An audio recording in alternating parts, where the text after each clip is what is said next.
You may be wondering that this guy is definitely on some drugs. I wish I had his dealer's number and things like that. But let me land.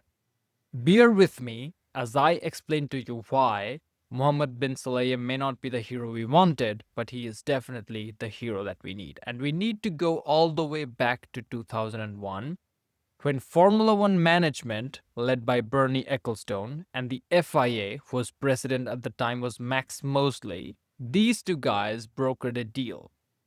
And the deal was about who should take the maximum stake of the revenue that F1 earns through broadcast and sponsorship and ticket sales. These two guys, I mean the FIA and Formula One management, decided that the majority of the money should go to Formula One management and only a little bit of it would go to the FIA. Then Formula One management decided that the amount of money that it took, it would share it with the team and the drivers through prize money, and then it'll keep the rest of the profits for itself.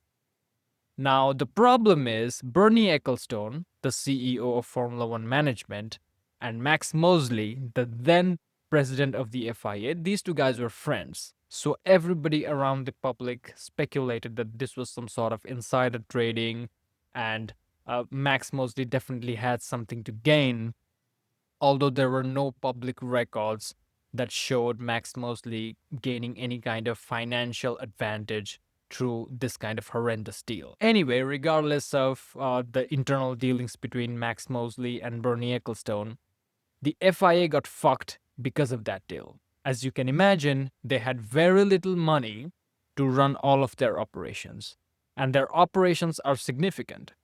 It involved paying the marshals money and paying all of the officials that made the races safe.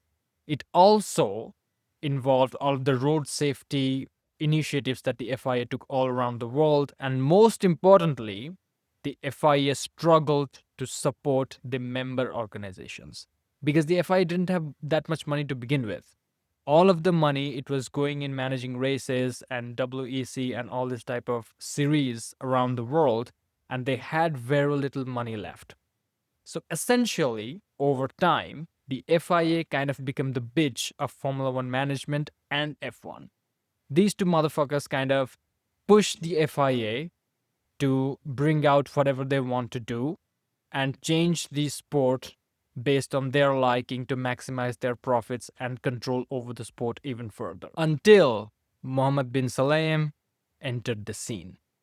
Now, when he entered the scene, his objective was very simple: pull the FIA out of the financial problems that it has and make it a sovereign, independent, respectable organization that has a say in the sport.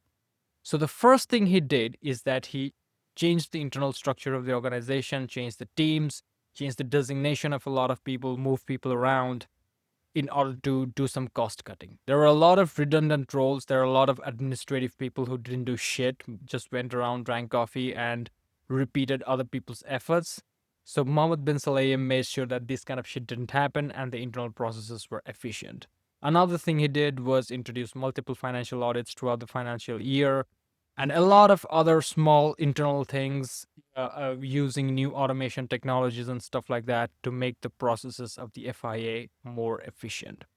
Another thing he did to cut costs and increase FIA's revenue was exercise whatever power he had to introduce the fines on the driver for swearing.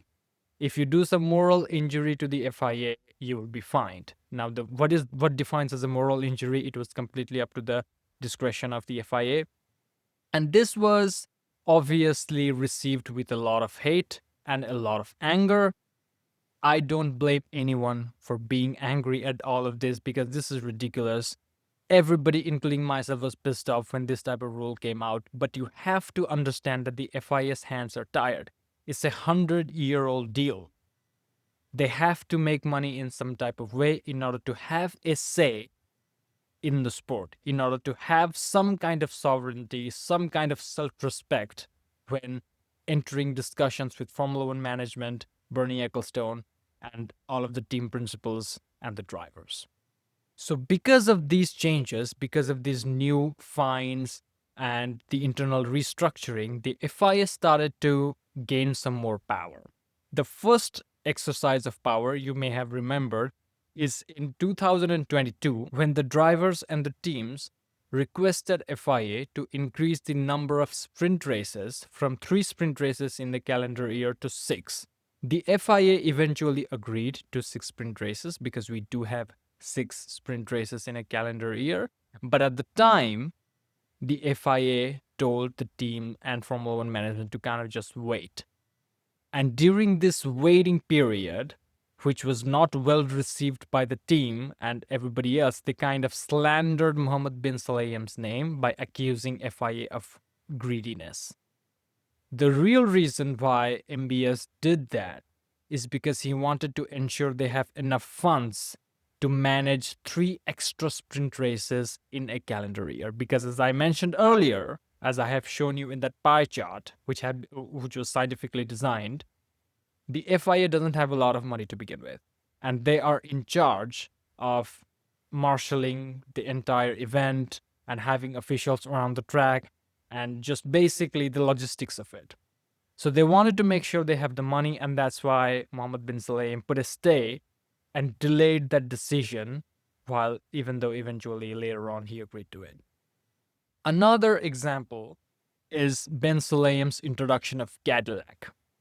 This decision was not that much welcomed by the F1 teams because this means they have to now give away some of the prize money because now there are 11 teams instead of 10 teams. So the prize money will be now divided between 11 teams as opposed to 10 teams so far now. So this is another thing that the FIA did under the leadership of Mohammed bin Sulayem to increase FIS revenue, because if there is a new team, they have to pay the registration fees and the drivers have to pay their super license fees and stuff like that. So this will also increase the FIA's revenues. Now, at this point, it sounds like Mohammed bin Sulayem is a good guy because all he has done is improve the sport, gave FIA more autonomy, gave FIA more power over the sport that it actually is in charge of controlling, and it gave more financial resources to the FIA.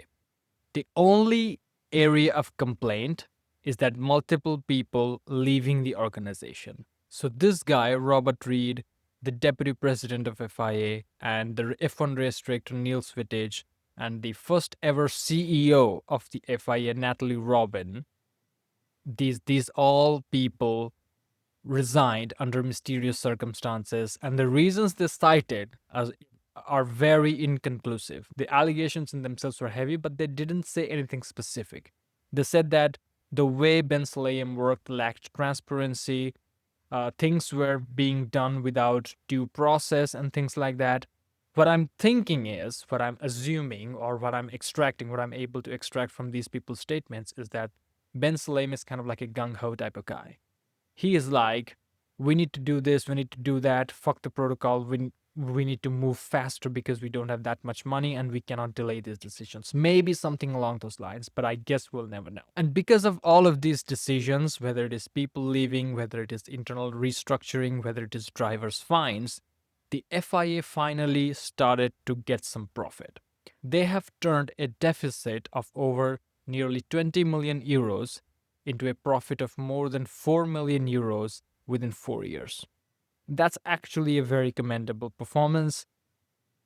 Regardless of how much you hate Ben Sulayem at this point, you gotta give him credit that he has turned things around in FIA.